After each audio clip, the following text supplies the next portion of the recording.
The Joe Rogan Experience. People are so nuts with attention. Did you hear about that one guy that crashed his plane on purpose for YouTube views?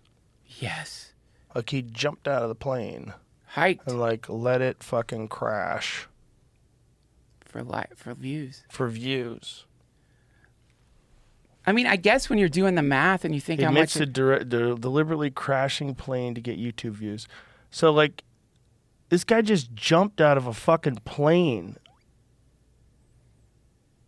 So like, who knows whose kid that fucking plane is gonna slam into? Yeah. Imagine you're hiking with your family. This is amazing, beautiful I love mountains. you so much. And you get hit in the face by a plane. By a plane that was like flown by a YouTube influencer. Why would, I mean, you just ruined that plane too.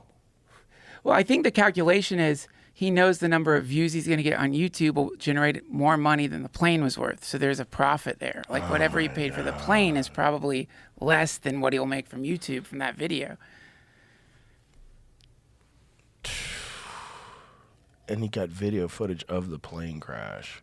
So he had a camera on the plane. It is so crazy we could do this now, that we can convert our lives into money. It's so crazy. You could like just film yourself doing shit and then like maybe make so much money off of like just stuff that, you know, normal stuff. So was this guy trying to say that the plane crash happened with him in it? Was he trying to like fake that? And they had to hike out? Is that what he's doing? No. Or did he like let people know that he jumped out of the plane All right, here's and what filmed that? He said for it was the an viewers? accident. that actually happened in 2021. Oh. And they just found out about the whole investigation happened. It's cool, man. There's videos of pilots watching the video and like making commentary on why it's suspicious, because like apparently you look at the plane and there's stuff that should be in a plane that's not in a plane, like expensive stuff. Yeah, he said it's just like he was acting like the engine went out and he had to bail.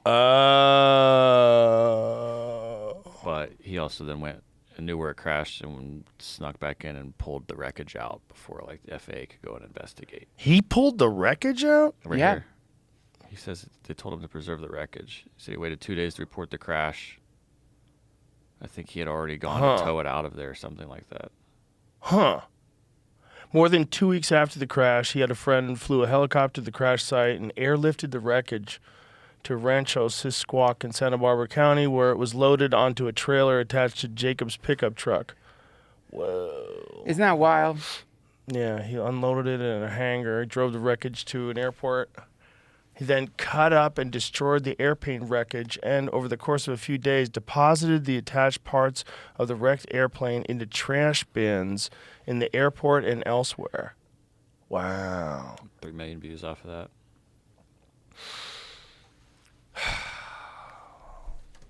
Yeah. It's super normal to be just chopping an airplane up and putting it in trash bins all over the airport. Think of like your Super inner normal. dialogue as you're depositing your plane What wreckage. would you do to a body? That sounds like sounds like he's doing to a body. Yeah, Yeah. He was. He was just trying to like it's such a complex way to get YouTube views. Like it's It worked though. It worked. But now he's gonna go to jail. For maybe a long time. Like, Really? Yeah, like I think so. 20 years he faces in federal prison. Holy shit. 20 years for a stupid YouTube stunt. And a penalty of up to $1,644 for each day he did not return something. I mean, we do Maybe a need strict certificate. penalties sure. to keep people from just like dropping planes out of the sky on us. Like, Yeah, you got to set an example for a guy like that. And that guy could... dude. I mean, who knows where that plane was. What happens if that plane catches wind?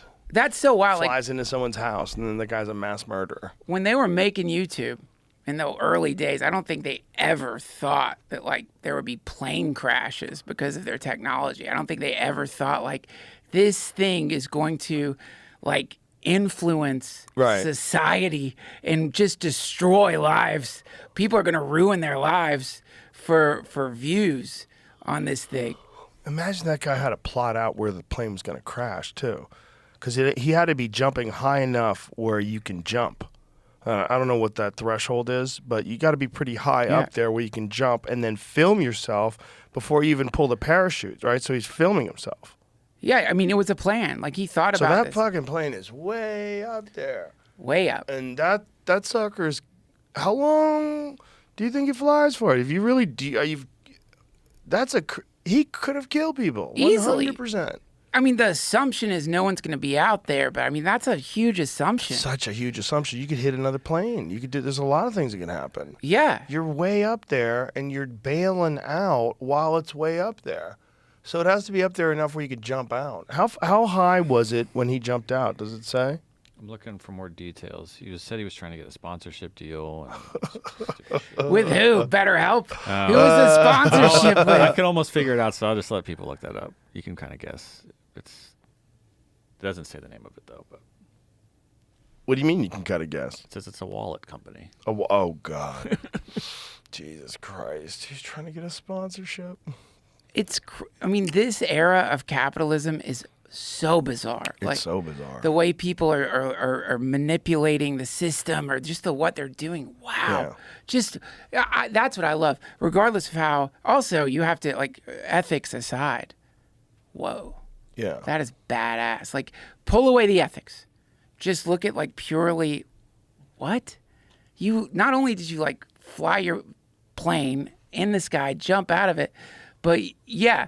He represented the United States in snowboarding in the 2014 Winter Olympics. He's an Olympian. Whoa. And then he, like, put himself in the worst situation and managed to hike out and then, like, monetize it, dispose of the plane. He has a friend with a helicopter who was like, yeah, sure. I'll get your wreckage.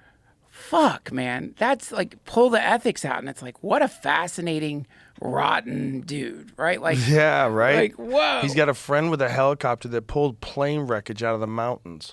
He's got, like, that's how you know you got a friend. Yeah. When Or you you're- pay him a lot. Right. Because, like, Right. what he was doing illegal? Like, there's probably some rules. Like, if you have to report a plane crash, you can't just, like, take the wreckage. I imagine there's enough, like, ways you could talk your way out of that one. Really? Yeah. I didn't know. He told me he reported it. Yeah. I didn't know. Yeah, right. That. I'm sure. Yeah, I mean, I didn't know. fuck, I don't know. I'm just out here working. Flying my helicopter around. I don't know what's going on. Just picking up a broken plane. I am but a helicopter pilot. Yeah. Yeah, I imagine the helicopter pilot is, like, probably sweating a little bit, but he's probably okay, right? Like, because they're going to focus on the maniac who flew his plane into a mountainside for YouTube views. What a world. What a world.